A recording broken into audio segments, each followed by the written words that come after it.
31st night প্রসঙ্গ অপসংস্কৃতির বিষাক্ত ছুবল। একটি বছরের সমাপ্তি এবং আরেকটি বছরের সূচনা লগ্ন।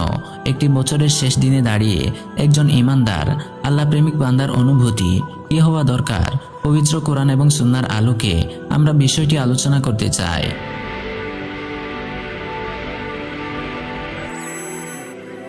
প্রত্যহ যখন দিন আর রাত অতিবাহিত হয়, একটি বছর সমাপ্ত হয়, তখন মুসলমানদের অনুভূতি কি আনন্দের না বেদনার না চিন্তার? একজন আরবি কবি বিষয়টি তার একটি পঙ্ক্তিতে খুব চমৎকারভাবে ফুটিয়ে তুলেছেন। আরবি ব্যাকরণের বিখ্যাত কিতাব, যা সব প্রতিষ্ঠানে পাঠ্যপুস্তক হিসেবে স্বীকৃত, নাম হচ্ছে হেদায়াতুন নাহু। তাতে একটি উদাহরণ হিসেবে কবিতাটি পেশ করা হয়েছে। আরবি কবি তার কবিতায় বলেন, ইয়াসুরুল মার আমা দাহাবুল লায়ালি ওয়া কানা দাহাবুহুন্না লাহু দাহাবা। মানুষকে আনন্দিত করে দিনের পর দিন ও রাতের পর রাতের আগমন। একটি রাতের প্রান্তে দাঁড়িয়ে একজন মানুষ আনন্দিত হয়, নতুন একটি ভোর আসবে, নতুন একটি প্রভাতে সূর্য উদিত হবে। নতুন সূর্যোদয়কে দেখার জন্য মানুষ আনন্দ চিত্তে অপেক্ষা করে।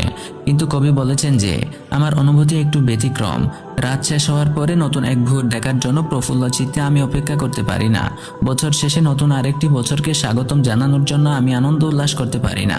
আমার অন্তরের অনুভূতি হলো এটাই, যে দিনগুলো আমার শেষ হয়ে গেল তা তো আমার জীবনেরও একটি অংশ। আমার জীবনের একটি ক্যালেন্ডার যে শেষ হয়ে গেল, আমার জীবনের দালান থেকে 365টি পাথর যেন খসে পড়ে গেল।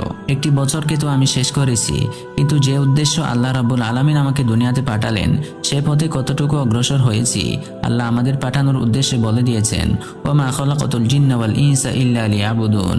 আমি জিন ও মানুষকে আমার ইবাদতের জন্যই শুধু সৃষ্টি করেছি। হাদিস শরীফে এসেছে, আল কাইয়িসু মান দানা নাফসাহু ওয়া আমিলা লিমা বাদাল মাউত। বুদ্ধিমান সে ব্যক্তি নয় যার ব্যাংক ব্যালেন্স বিশাল, যার বিশাল বাড়িঘর আছে, প্রচুর ভূমি সম্পদ আছে। আল্লাহর রাসূল তাকে বুদ্ধিমান বলেননি। আল্লাহর রাসূলের প্রদত্ত বুদ্ধিমানের সংজ্ঞা হলো যে নিজের হিসাব গ্রহণ করে এবং মৃত্যুর পরে প্রস্তুতি গ্রহণ করে।